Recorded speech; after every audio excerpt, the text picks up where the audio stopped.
Making beats on Audacity. I had the audacity to make beats on Audacity. I don't even know what I'm doing now. Stepping lightly, we do this nightly. You're all up in my dreams. When we wake up, we making movie scenes that no one else can see.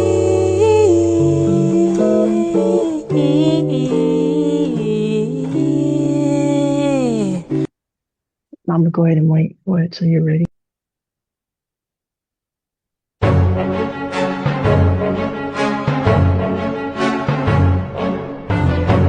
You there, brother?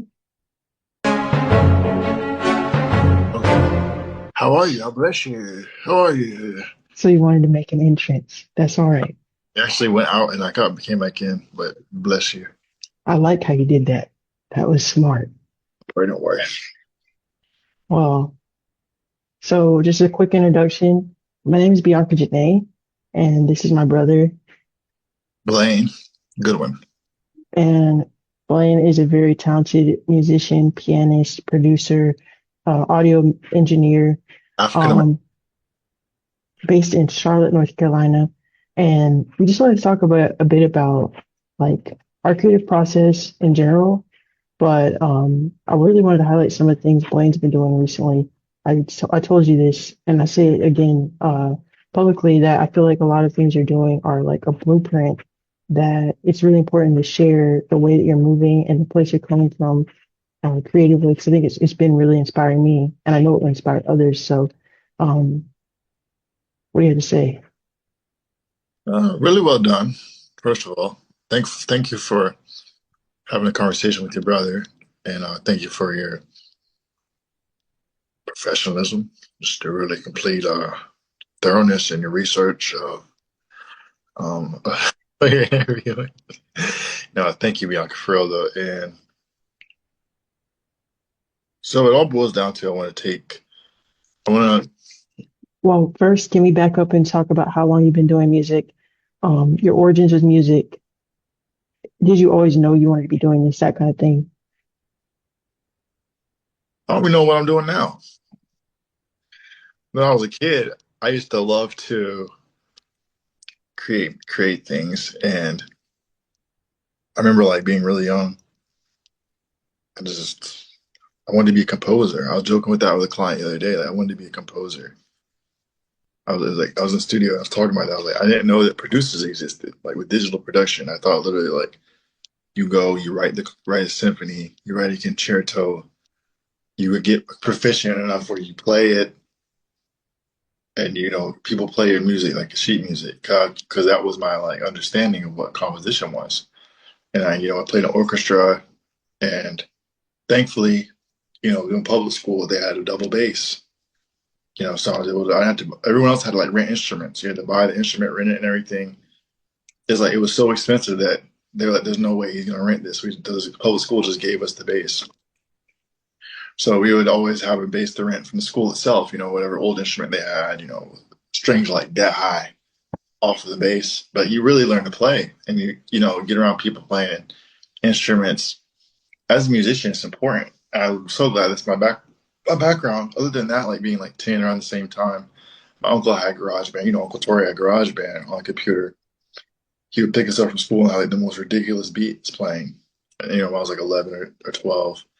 But he would have made the song that day, which I thought even then was like, that's awesome. Like, you made that song today. He would do loops. Like, he would do loops and he would, I remember one time he caught me like singing, like, kind of like Drake singing, like, oh, about a girl. I was like in fifth grade.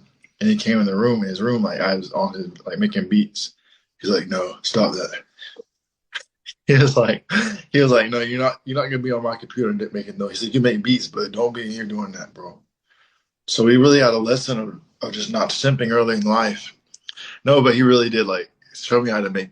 He gave me an opportunity to start making beats at that time. Of course, in high school, I would like start digging into digital production for the first time. Like, and I was digging into like mostly like no fly again, so like you know, just score, stuff like that, scoring music. I wasn't like really producing. But I remember like 16, I was. I started getting like LMMS, which is like Linux Multimedia, I think. It was like a free, like Fruity Loops knockoff, then like F Fruity Loops, and then of course GarageBand when I could have a Mac. Audacity. I was making beats on Audacity. I had the Audacity to make beats on Audacity. And beyond, I'm like, oh, those are the beats I would show to family and friends and people in my school, and they'd be like, "There's no way you think this is good, bro." I was like, I don't think you should really ever do this in your life, man. But I'm glad you made. One thing I remember, some people were like, "Bro, at least he made something out of nothing. Like he made that, bro. So y'all need to like pick on him." I remember one of my friends, like in high school, said, "I was like, yeah, it's really cool." He said it. I was showing it to everybody that was already on marketing. Like I would literally like go on DM, just send people beats. Like they did not ask.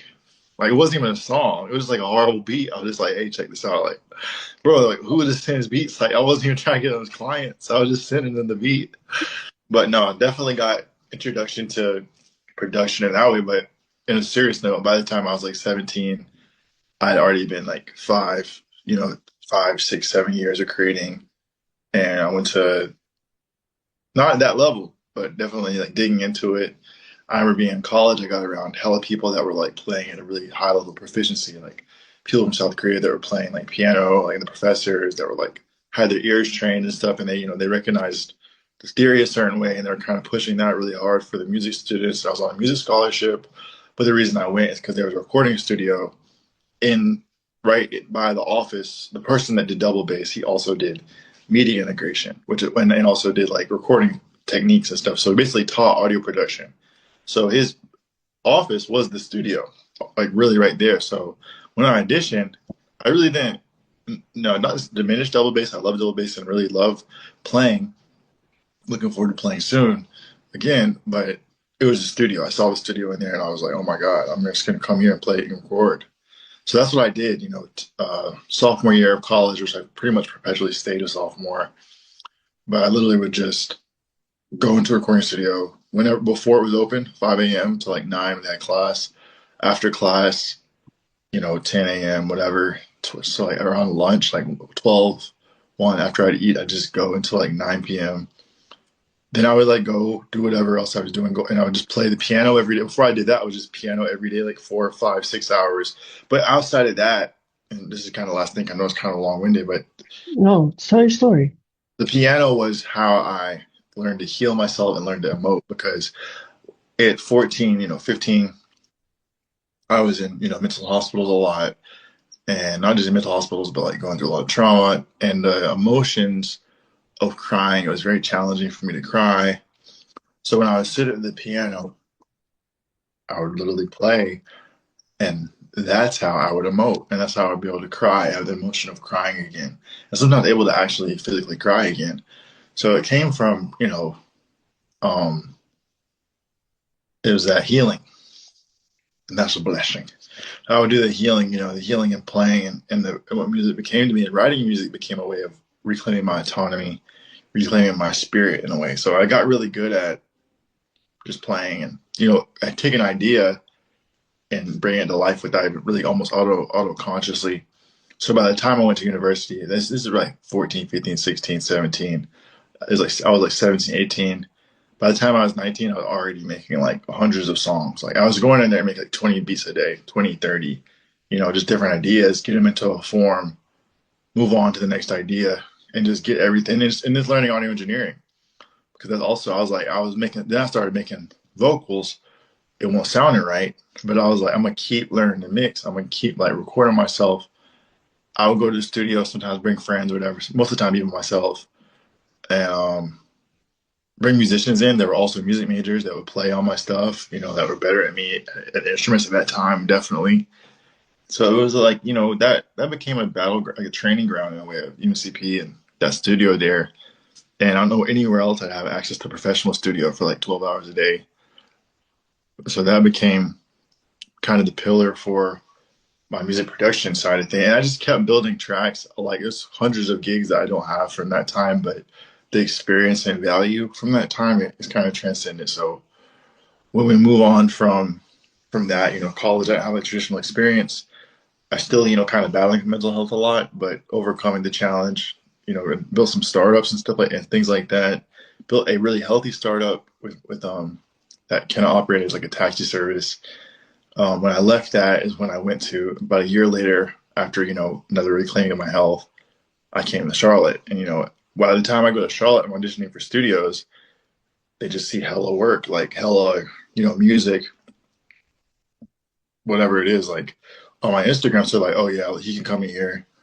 Got a job at a recording studio near Betty's Ford, and kind of based there, and would work at Amazon in the daytime, work at the studio, and so from there I would still do the same thing. I got really good at bringing clientele into the studio, and I was good at marketing because I'd run a startup, so that was kind of like congruent.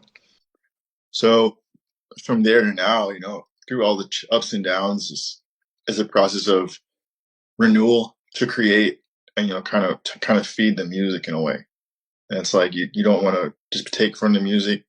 You want to, I feel like it's my responsibility to create and produce high quality and large volumes of work to say thanks in a way for being able to play and communicate my ideas the way I've been able to learn. And, being able to practically, be a kind of practitioner of that through content, through music and everything. So with the healing part as well being a big focal point.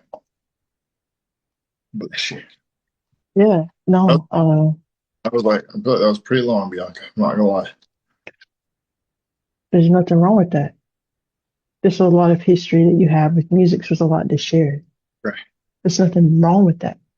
And it's really interesting, to kind of hear, because I know you, and my brother, so I lived through a lot of stuff with you, but to hear all like that was really interesting for me too, because like, oh yeah, that is how it played out.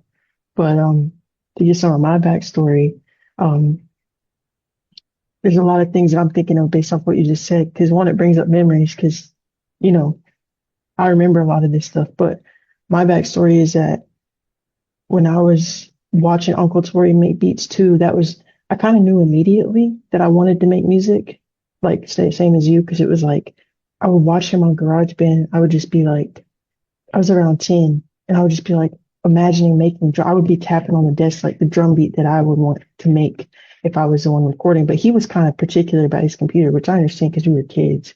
So it was like a dream of like one day I'm gonna have GarageBand. And I was a kid, that was my dream. Like I just dreamed about having GarageBand. That's all I cared about. And but I know that I like tapping on stuff. So then in middle school, I joined band, I joined percussion. Everybody else like in our family did orchestra. Like you played bass, and our two older sisters played violin. And I wanted to be different, but I also really liked drumming, and I always wanted a drum set when I was a kid. It was GarageBand and a drum set. It was the two things that I was like fixated on. But then I remember one time Bree went to Belize on a trip, and she came back with guitar, and then I was like, "What's that?" And then I started to be like, um really wanted to play guitar, but younger sibling stuff. Brianna's 6 years older than me, or older sister. And so when I was like maybe 12 and I wanted to play her guitar, she was like, no, you can't touch my guitar, bro, because you're going to break it. And so it became like this determination in my mind, like, I gotta play it. And eventually, a little bit after that, I would sneak and play her guitar for a long time. If she wasn't home or something, or she wasn't paying attention, I'd go to the room and just play her guitar, figure out chords and stuff like that. And eventually, I got my own guitar. And I can really say guitar is my first love. Like I fell in love with guitar. I was, I just love playing. I love learning new stuff. And um, then one of our mutual friends, Mitchell Lowry, he came into the scene and he taught me so much on guitar. He was like my first. He really believed in me, and that meant a lot to me. And he took the time to slow things down and show me stuff on guitar, and he really elevated my playing. And it always meant a lot to me that he took me seriously because I was a kid. Um, and the way that we used to, it's really cool how we were kids and we always loved music. So we used to rap battle. We would just, we would just rap battle, felt like for hours. And we weren't really good at it, but it was fun. We were just having fun. And then Blaine, he didn't get to this part, but he kept going with the rap battles to the point that now he just busts out these flows like Busta Rhymes. Just like, you guys what to say about that? In college, I mean, I was still trying to like rap, but I wasn't good. Like I remember like confidence and plays a big role